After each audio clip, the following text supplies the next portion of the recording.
오늘은 2019년 추수감사절로 지킵니다. 우리가 추수감사절을 지키는 이유는 하나님의 말씀에 기록되어 있고 명령하시기 때문에 지킵니다.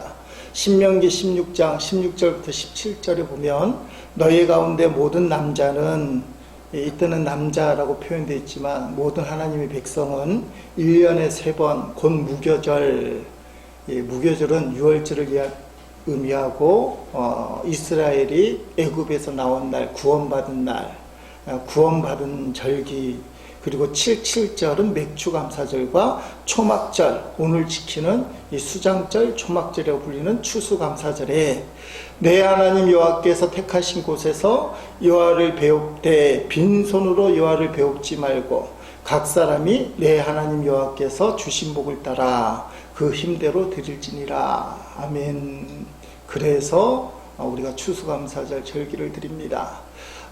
왜 11월 셋째 주일, 한국 사람들은 추석이 있는데 셋째 주일날 추수감사절을 지키느냐? 주보에 그 유래 내용을 실었습니다. 요약을 하면 1620년에 우리가 잘 알다시피 102명의 청교도 성도들이 영국에서 신앙생활을 자유롭게 하지 못해서 그 자유로운 신앙을 추구하기 위하여 미국으로 출발을 합니다. 근데 그 당시 미국으로 가는 길이 쉽지는 않았습니다. 2달 동안 항해를 했는데 식량이 뚝 떨어지는 이 지경에 처했습니다. 앞으로 얼마를 더 가야 미국 신대륙에 갈지 모르는 상황에서 한 사람이 이런 제안을 합니다. 우리 금식 기도의 날을 선포합시다. 그러면 밥을 안 먹으니까 식량을 비축하잖아요. 근데 그걸 다 좋게 생각하는데 다른 한 사람이 또 말을 하는데, 아니 금식 기도라뇨, 감사의 날이라고 선포하고 금식합시다. 아니 왜 감사의 날입니까? 아니 우리가 꿈꾸는 미국 신대륙이 지금 우리 눈앞에 있는 걸로 생각됩니다. 우리 다 무탈하고 생존이 있으니 이게 얼마나 하나님 앞에 감사한 일입니까? 그래서 그들이 감사 기도를 드렸는데, 그리고 감사하면서 금식 기도를 한 지 딱 5일 후에 12월 21일 날 미국의 프리머스 항구에 도착하게 됩니다. 근데 도착한 날짜가 가장 추운 겨울 한가운데입니다. 식량도 바닥이 났습니다. 신대륙의 전염병이 사람들을 휘몰아쳤습니다. 절반이 죽었다고 그래요. 봄이 되자 인디언이 찾아와서 농사 짓는 법을 가르쳐주고 농사를 짓기 시작했습니다. 이 사람들은 영국에 있을 때 지식인 계층이었어요. 노동도 안 하고 농사도 안 짓는 사람들이었는데 이상하게 가을철에 추수를 거두는데 굉장한 추수를 거두게 되는 겁니다. 그게 너무 감사하니까 인디언 부족 90명을 초대를 하고 큰 잔치를 벌이고 하나님 앞에 감사 예배를 드린, 그것이 지구상에서 가장 먼저 추수감사절 예배로 드려진 첫 번째 예배였습니다. 그래서 미국에서는 땡스기빙 데이, 추수감사절은 상당히 중요한 절기. 그래서 이 추수감사절에 사람들이 온 가족이 모이고 가장 큰 명절로 지키는 것을 보게 됩니다. 이 감사절의 정신은 뭡니까? 사람들이 절반이 죽어나가고 그 신대륙에 언제 도착할지 모르는 상황에서 식량은 다 바닥이 났을 때 금식할 수밖에 없는 상황에 그들은 하나님 앞에 감사를 드렸다. 최악의 상황에. 그래서 어쩔 수 없이 하나님 붙들고 금식하자고 하는데 금식이 뭡니까? 감사합시다. 최악의 상황에서 하나님 앞에 감사를 갖는 이 정신, 이게 미국의 건국 정신에 해당되는 감사 정신입니다. 하나님을 신뢰하고 하나님 앞에 어떤 상황 속에서도 감사한다. 이 감사 정신은 우리가 가지려고 해서 되는 게 아니에요. 하나님 우리에게 허락해 주셔야 돼요. 그리고 오늘 말씀을 통해 살펴보겠습니다만, 마음을 전심을 다해 하나님을 사랑하는 사람, 주님을 사랑하는 그 사람이 진짜 감사. 상황과 조건이 아니라 주님이 계시기 때문에 감사할 수 있는 감사의 삶을 살 수 있습니다. 설교가 끝나고 부르려고 하는데 오늘은 좀 우리가 훈련하는 의미에서 설교 가운데 불러보려고 합니다. 찬양기 273번 예수의 이름으로 개사를 좀 했습니다. 제가 하나님 은혜 가운데 개사를 했는데 한번 불러보겠습니다. 예수의 이름으로 나는 감사하리라. 주가 주신 사랑으로 나는 감사하리라. 원수가 날 향해 와도 불평하지 않으리. 주가 주신 사랑으로 주가 주신 사랑으로 주가 주신 사랑으로 감사하리. 오늘 본문은 예수님이 예루살렘과 갈릴리 사이길로 가실 때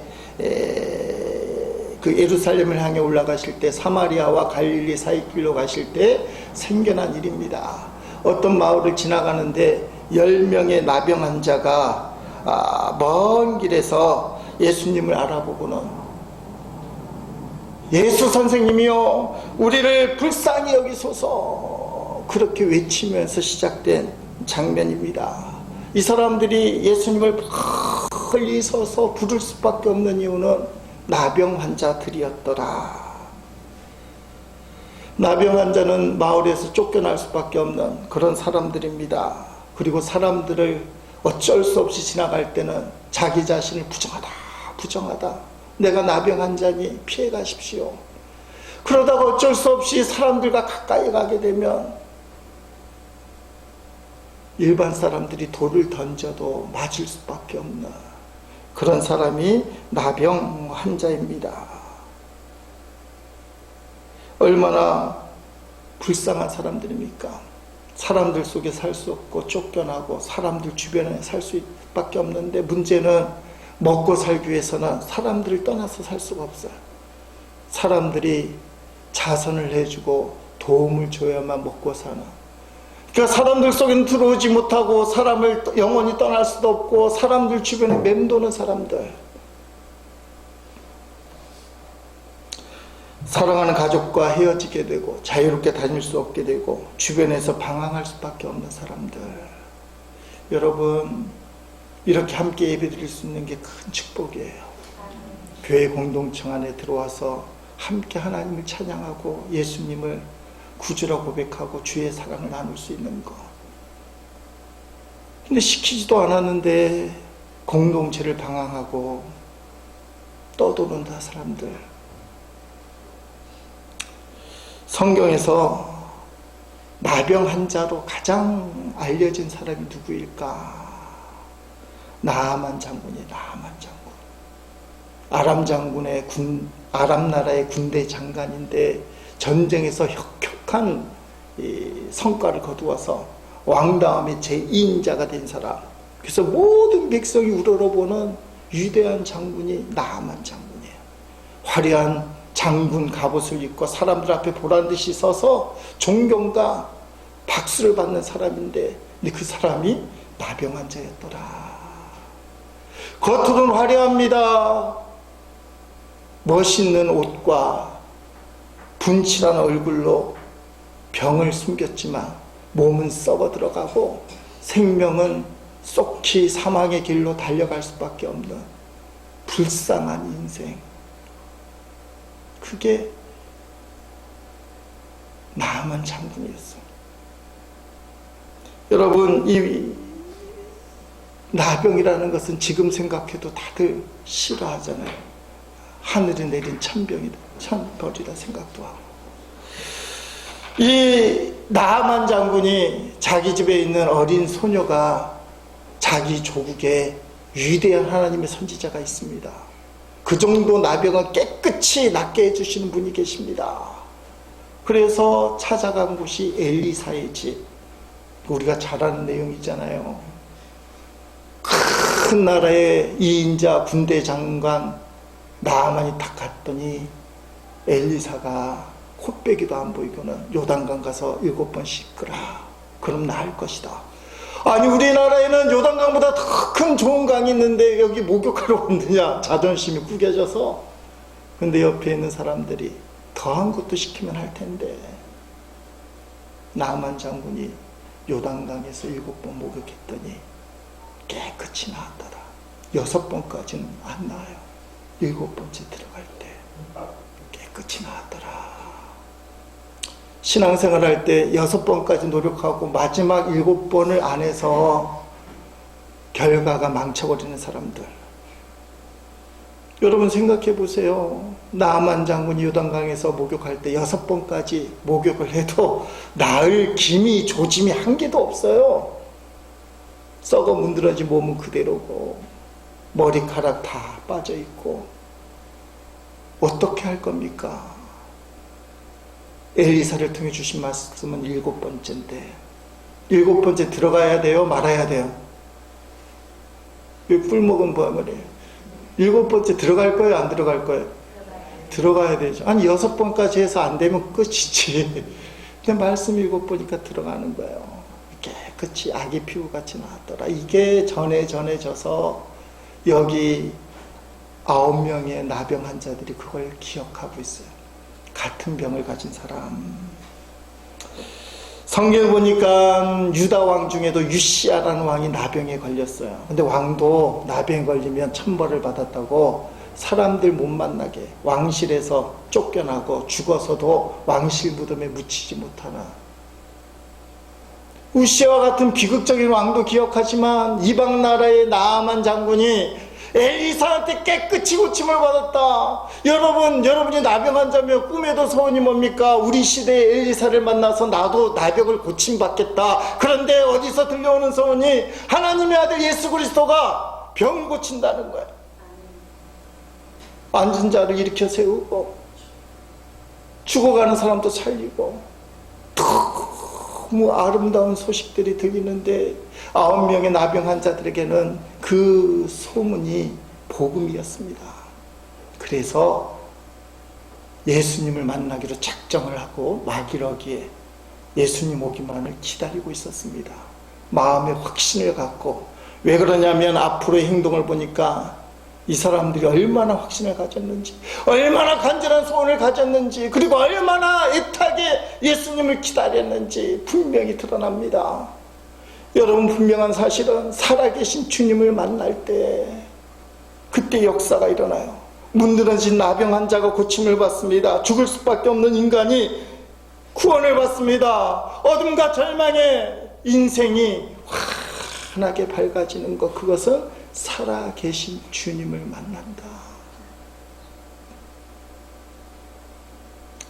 저는 우리 교회에서 신앙생활 하는 분들이 살아계신 주님을 만나길 원합니다. 세상 아무것도 없어도 주님 한 분만으로 만족해요. 주님이 생기면 기뻐요. 제가 요새 그 과정에 들어가 있어요. 주님만 생각하면 기뻐요. 감사가 되고. 그래서 내적으로 많이 이렇게 하나님께서 만들어주고 영적인 단계를 밟아가는데, 중요한 사실은 살아계신 주님을 안 만나도 신앙생활 잘할 수 있어요. 목회도 잘할 수 있고 교회도 성장합니다. 사람들이 만나면 즐거워요. 친교단체가 얼마나 즐겁습니까? 비싼 식탁에 좋은 음식 차려놓고 띵가띵가 하면서 한잔 거치고 분위기가 이루 말할 수 없이 좋아요. 부흥이 돼요. 교회도 그렇게 되는 경우 성도들도 예수를 몰라요. 살아계신 주님을 만난 적이 없어요. 머리로는 알지만 인격적으로 삶으로 주님을 만나지 못해. 오늘 그 말씀 하려고 하는 거예요. 진짜 살아계신 주님을 불현듯이 또는 순식간에 어느 순간에 다 체험이 돼요. 그러면 인생이 바뀌어요. 예수님 우리를 만날 준비가 되어 있습니다. 수고하고 무거운 짐진 자들아 다 내게로 오라. 내가 너희의 소원을 들어주리라. 내가 너희를 쉬게 하리라. 너희의 아픔을 내가 감당해 주리라. 너희의 상처를 내가 싸매 주리라. 너희의 문제를 내가 해결해 주리라. 없습니다. 주님은 두 팔 벌리고 우리를 기다리고 계셔요. 살아계신 주님을 찾기만 하면 주님은 그 아픔과 슬픔과 고통을 싸매 주실 용의가 있어요. 오늘 본문에 보니까요, 여러분, 나병 환자를 누가 대합니까? 그 사람들이 가까이만 와도 도망가고 싶어요. 전염도 안 되는데 괜히 싫어요. 그렇잖아요.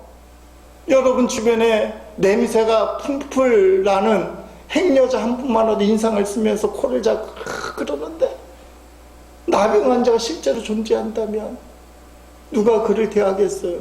어쩔 수 없이 얼굴을 대할 때도 고개를 틀리고 인상을 찡그리면서 내가 어쩌다 이 인간을 만나야 되나. 저도 그럴 것 같아요. 근데 목사라서 조금 나을 거예요. 목사라는 것 때문에 일부러 웃으면서, 근데 속은 엄청 불편할 거예요. 주님의 마음을 주셔요. 근데 오늘 주님을 보니까요, 주님은 그들을 지그시 보셔요. 14절 말씀, 예수께서는 보시고 그들에게 말씀하셨다. 저 멀리서 예수 선생님이여, 나를 불쌍히 여서 나를 구원해달라, 그 말, 나를 고쳐달라. 근데 예수님은 고개를 떨구지 않아요. 에이, 천벌받은 놈들, 이렇게 고개를 흔들지 않았어요. 가만히 보시고 정말 긍휼을 베푸신 마음 때문에 고쳐주시기로 작정을 하십니다. 가서 제사장들에게 너희 몸을 보여라. 이게 조금 우리가 받아들이기 힘들어요. 보통 예수님 같으면 어떻게 해요? 그분들을 찾아가서 머리에 안수기도 하면서, 하나님, 이 불쌍한 사람들을 낫게 해주세요. 충분히 기도한 다음에 믿음이 생기게 만든 다음에, 자, 병이 고침받았지, 이렇게 해야 되는데, 밑도 끝도 없이 첫마디가 나의 몸을 제사장에게 보이라. 이것은 시험입니다. 율법에 따르면 나병 환자가 고침을 받고 치유를 받으면 제사장이 보여야만 공동체로 돌아올 수 있어요. 가족품으로 갈 수 있어요. 그런데 지금 병이 안 고쳐져 있어요. 병든 채인데 예수님이 가서 제사장에게 보이라. 여러분, 그 보일 수 있는 행동하는 그 믿음, 그 결단이 쉬운 게 아니에요. 근데 이 9명의 나병 환자는 그 믿음이 있었다. 예수님이 무조건 제사장에 가라는 말씀에 묻지도 따지지도 않고 그대로 인생을 건 겁니다. 어차피 나병으로 죽을 바에야 이번이 마지막 기회라고 생각하고 주의 말씀을 듣고 순종해보자. 그런데 그들이 가는 동안에 몸이 깨끗해졌다. 아멘. 이게 얼마나 놀라운 주의 역사예요. 주님이 뜬금없이 별다른 신호 없이 그냥 제사장에 가봐, 너희 몸이 나아 있을 거라는 뉘앙스이긴 하지만 손에 쥔 건 없어요. 근데 인생을 건 9명의 나병 환자는 주님의 그 말씀에 묻지도 않고 따지지도 않고 그대로 순종했더니 나병이 깨끗해졌다. 여러분, 우리 주님은 능력이 계셔요. 우주 만물을 창조하신 하나님의 아들이기 때문에 말씀 한마디면 병자를 고칠 수 있어요. 근데 오늘 본문에 보니까 나병 환자를 고칠 수 있는 요소 중에는 하나님의 말씀, 주 예수 그리스도의 말씀도 분명히 선포되지만 그 말씀에 따른 믿음의 결단, 믿음의 순종, 이게 필요하다는 거예요. 이게 주님의 역사의 시작이에요. 기적의 시작이에요. 여러분, 우리 같아도 가다가 나병이 고침받았다. 얼마나 기뻐요. 감사가 저절로 돼서 할렐루야, 하나님 감사합니다. 나를 고쳐주신 예수님 도대체 어디 계십니까? 예수님을 찾아가서 예수님 발에 탁 엎드리면서 예수님 감사합니다. 예수님 감사합니다. 예수님 때문에 제가 고침받았습니다. 너무 감사합니다. 저는 분명히 그렇게 할 거예요. 여러분 표정이 보니까 굳어 있어서 그런지 그럴 사람이 별로 없을 것 같아요. 근데 놀라운 사실은 10명 중에 1명만 그렇게 했다는 거예요. 10명 중에 1명만.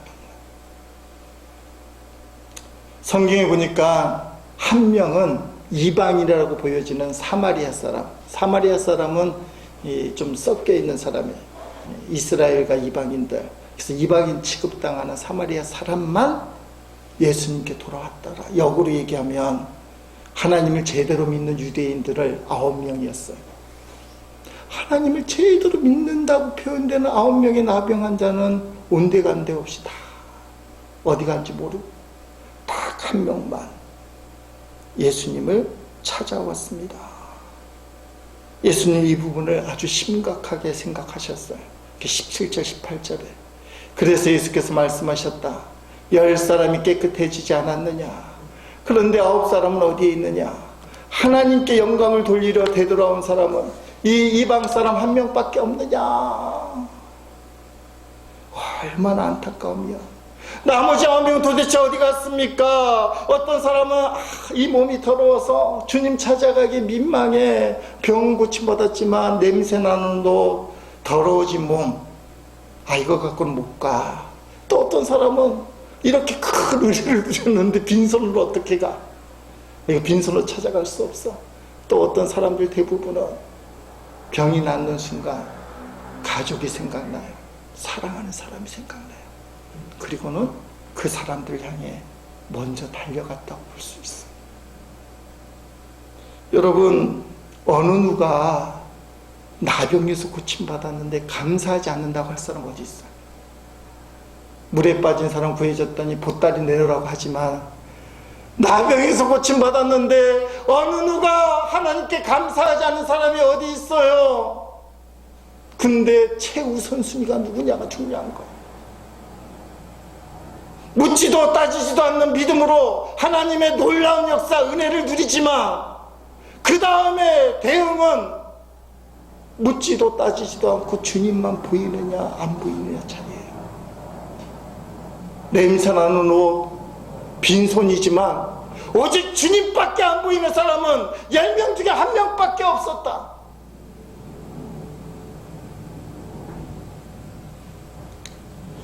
예수님이 이 한 사람에게 하나님 축복을 주십니다. 그에게 이르시되 일어나 가라. 내 믿음이 너를 구원하였다. 넘겨보세요. 예수님이 이 찾아온 사람에게 특별한 축복을 하나 더 주셨는데 구원에 대한 이야기예요. 구원에 대한 이야기. 여러분, 믿음의 순종함으로 기적을 체험하는 믿음이 상당히 중요합니다. 이게 특별한 믿음. 아무나 가질 수 없는 거예요. 근데 오늘 본문상을 보니까 이 묻지도 따지지 않고 일생을 걸고 주님을 믿고 순종한 믿음으로 역사를 체험했지만 구원받지 못할 수 있다. 그 말이에요. 그리고 놀라운 사실은 이런 사람이 90%다. 본문의 비율로 보니까 10명 중에 9명이 감사를 하지 않았다. 90%가 감사를 안 한다.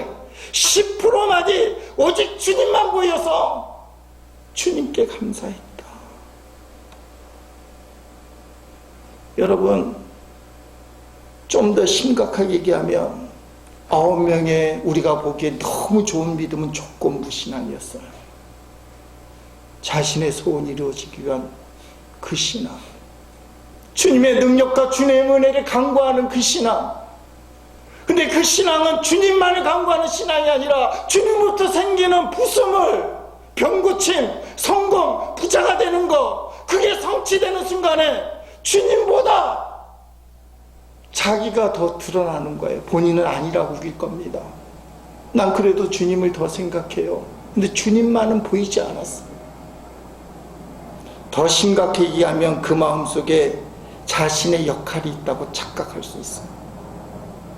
자기의 의가 있다고 본인도 모르게 생각하는 거예요. 그렇지. 내가 묻지도 따지지도 않고 순종한 믿음 때문에 이런 결과가 생겼지. 내가 이 결과를 얻기 위하여, 나병을 고침받기 위하여 얼마나 오랫동안 예수님을 기다린 줄 알아? 사람들이 돌멩이 던져서 죽을 상황이지만 나는 일생을 걸었기 때문에 믿음을 갖고 제사장에게 갔어. 그 믿음이 나를 병 고쳤어. 예수님이 병 고친 걸 알아.